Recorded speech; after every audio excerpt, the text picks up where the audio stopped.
Okay, looking at my brake lines, I decided to replace all of them instead of hand making all of them. So I ordered a kit from Inline Tube. You can see all the bits and pieces here for the brake lines. I know I used my old rear brake lines over that were on the car because they were already formed, bent, and ready to go. But I'll be replacing them with these just because these are brand new. In between here, you can see this is bent. That's the way they ship them. This is the same way. You can see right there how that's bent. There's two little pieces of paper that says straighten. So right here, you got to straighten this bend out. Just make it straight. Same thing over there. So that just needs to be straightened out in between the two white stickers. So I'm going to go ahead and straighten all this out and try to attempt to put it in the car once I figure out how everything goes and where everything goes. But first, before I even try to put it in the car, I'm just going to spray these tubes with a clear coat. I know that seems kind of weird, but I'm just going to clear coat them with a can of rattle can clear, just to kind of keep them looking shiny, because you know they're going to rust eventually. And they're going to prolong it, make it still look good. That's what I'm going to do. So I'm going to get these straightened out, get some clear on these. All right, there you go. Straighten between the two pieces of white marking, stickers, tape. Got that straightened out. Makes them really long. But that long one goes to the back and to the front. So, all right, let me get these cleared. Go from there. Inline tube problem. This is my first problem. This is the long brake line that goes from the front to the back of a 68 Mustang. Here they have a red end, which is fine for the back axle hose. That's what it's supposed to be. But if you follow this tube down to the other end, you'll see they have a purple fitting. That should be black. That needs to be a larger one. This will not screw in to my proportioning valve. So I'm pretty sure I can cut this off and put the correct one on here, but it's just a big inconvenience that I would have to do after I paid so much money for this. So I will contact them and let them know, but I have no plans of returning this or trying to get another one from them. Okay, this rear brake line that goes all the way to the back that I said I was just going to fix myself. I don't want to deal with trying to send this back and wait. It takes like,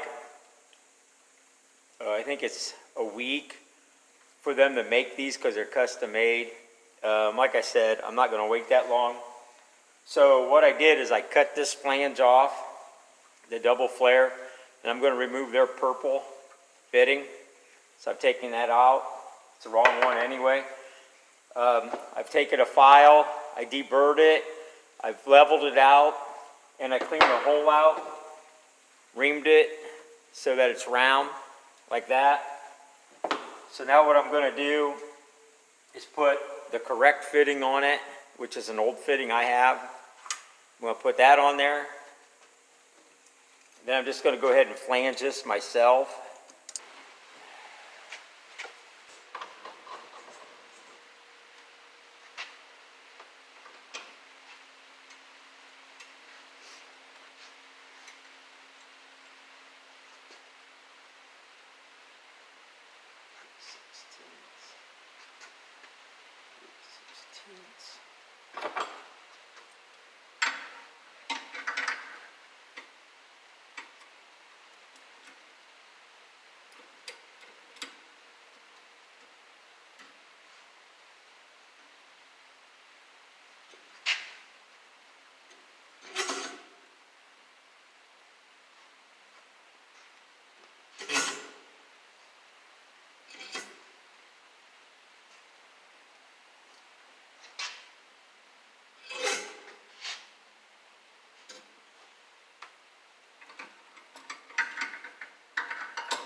if you can see it. There's a double flare. That's how it's supposed to look. That'll come up, seal. So put this brake line in. This one on this side I replaced with the new one. This one I have not. And I'm going to show you why. This one, no problem. It fit. It bolted right or screwed right into the fittings. I'm going to leave my old one on there. Let me show you the new one. All right, I got the new one here from inline 2.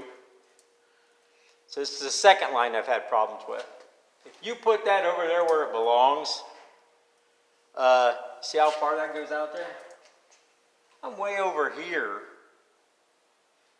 and my fitting's way over here. It's not even bent correct. I mean, if I put that in there like it belongs, I'm way up here instead of down here where I belong in the axle.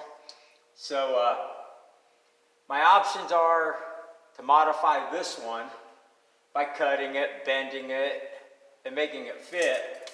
But since I already have this one that was already in the car that's already been bent and fit, I'm just going to leave it in there.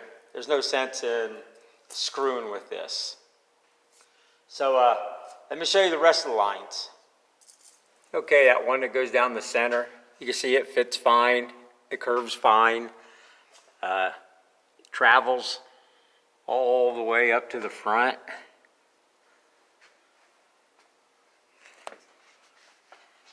Round, up, into the box. I had to change this fitting. You see me do that. So it fits fine. This one goes over to the other front. You can see it goes up, over, and into that. That fit fine. The other one that comes out of here goes to the other front. It's a little tight, but it does fit. Show you the other side here. See it come out. Go over to that fitting. The other side. The other side you can see comes out, down, goes to that fitting. Everything's tight. Like I say, I had 2 lines from inline tube that didn't quite fit like I would like. All these got to be tweaked a little. You know, that's just the way it is. But see me modify the one, and I'm not going to modify the other. But I also know that I'm impatient, and I'm sure if I got a hold of inline tube, and I have sent them an email, that long brake line, they would have made it right. You know, that axle brake line, they may have made that right, maybe not, I don't know. But I think the company itself, I've bought a lot of parts from them. I don't want to say a lot. I bought all my brake lines for my Trans Am from them. They all fit perfect. Little tweaking, nothing crazy. I bought all my brake lines for my 70 Cutlass. They all fit perfect. Again, you have to bend a little here and there, but the links and everything were fine. The fitting ends were fine. This is the first time I ran into a problem with inline tube. And like I say, I'm sure they would have made it right, you know, in their defense. They just need to know about it. I just wanted to inform them about that long one having the wrong end, in case another customer buys 68 Mustang disc brake brake lines, that they know to use the right end for that one. But yeah, okay, let's go on from there. As you can see, I took my booster apart. There was a little water in it, but no brake fluid, so it probably wasn't leaking. But I mean, there's a lot of pieces in there, a lot of parts, a lot of seals. But I took it apart, cleaned everything, put it all back together. I'm hoping it has vacuum. I pushed on the end of it and it held for a little bit. So the master cylinder, got that on there, got everything hooked up and plumbed. All the fittings are tight, all the little brackets and screws holding all the brake lines, everything are in place. So for right now, I'm going to call the brakes done.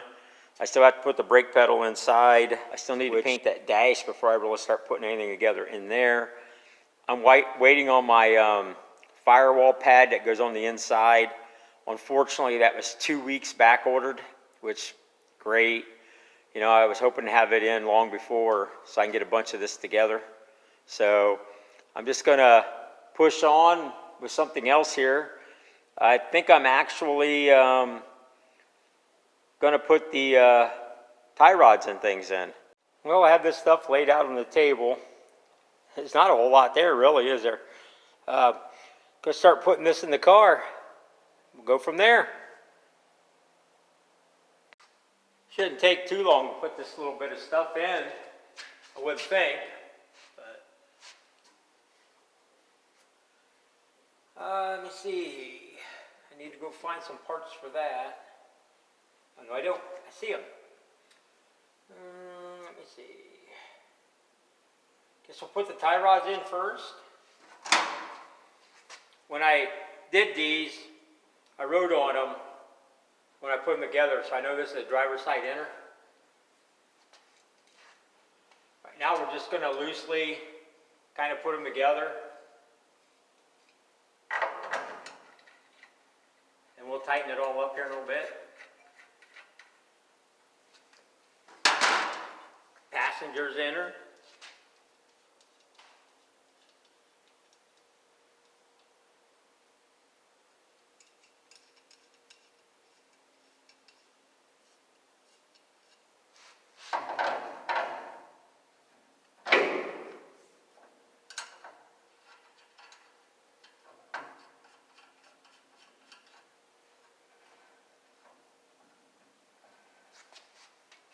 Something like that, huh? Oh, got this big bar.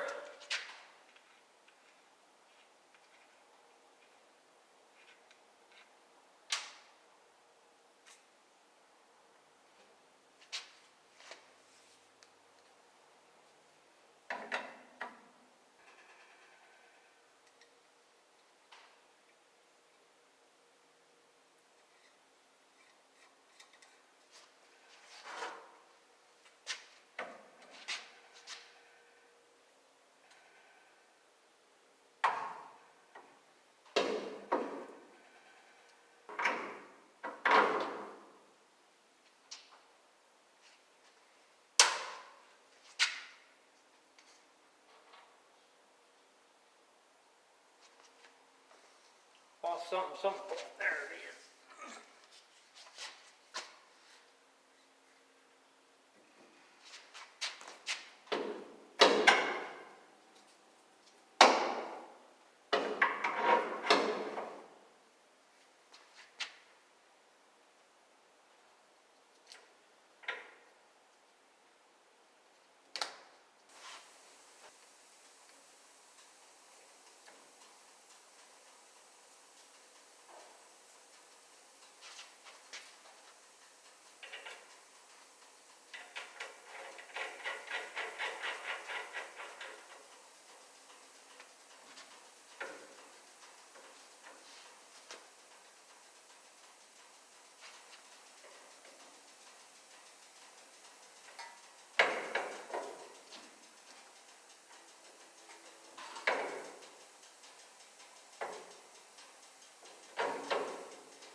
Okay, that's not bad.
It is. How about that?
Man, like my ratchet broke.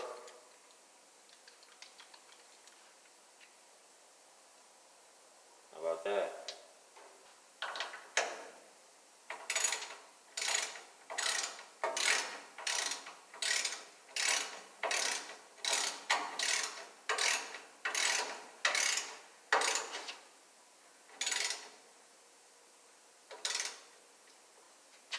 Make sure we got them in tight.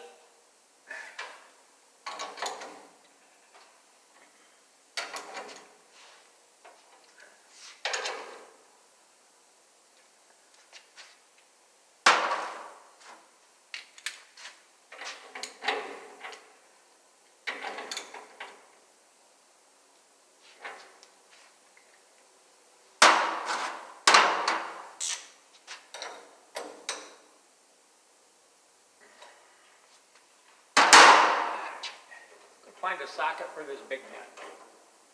15/16.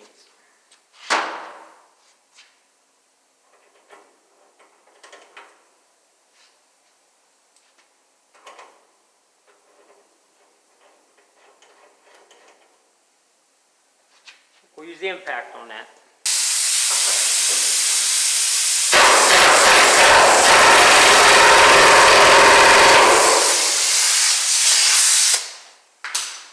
Ta-da! That didn't take long, did it? I'm not going to put this power part up here, whatever you want to call it. I don't know what the name of it is. Power valve, power steering part, until I get my hoses, so I can hook all that up and then put it up there. So I'll wait until I get those ordered. I haven't even ordered them, not even came close to ordering them yet. So, cool. I think that's good enough for there. I think now I'm going to work on that gas pedal, get that thing in there. Okay, got the gas pedal in, attached to the firewall. Pretty cool. One less thing I got to do. Okay, progress. Like I say, all the brakes are in. Got the bar going across the front. I'm moving along pretty well. Slow steps, but moving along. Every time I go to put something on, I got to clean it, paint it, wait for it to dry. So that takes a little time. I'm one of those people that if I touch it, I got to paint it, clean it. You know, it'd be really easy just to slap it all together, leave the dirt and crap on it, and just say, hey, it's done. But for some reason, I always got to go way overboard and got to keep doing stupid things. I say stupid things, but I like doing this as a hobby, and I don't mind taking parts off and cleaning them and scrubbing them and painting them, you know, and getting them ready to go. I know it's way overkill. It's not like it's a 100-point show car at the end, but I like to be proud of what I built and say, hey, I know the car. I put it together. I know that's the way I do it. I'm not sure what my next step's going to be. If I had my firewall pad in, I'd probably get this dash painted. I've got to get a paint code for this thing. I still don't know what color it is. I don't know. I know it's not sunlit gold. I know that for sure. And maybe it's a nugget gold or a light nugget gold or something. So I can get it painted that, I guess. Guess it doesn't matter as long as it's not exactly the same as the outside of the car, because I know they're not supposed to be and stuff. But hey, I'm just rambling. Hey, I hope you enjoyed this video. I hope you enjoyed all the ones before that. If you're not a subscriber, please consider subscribing. It doesn't cost you a dime. Thanks for watching. Later.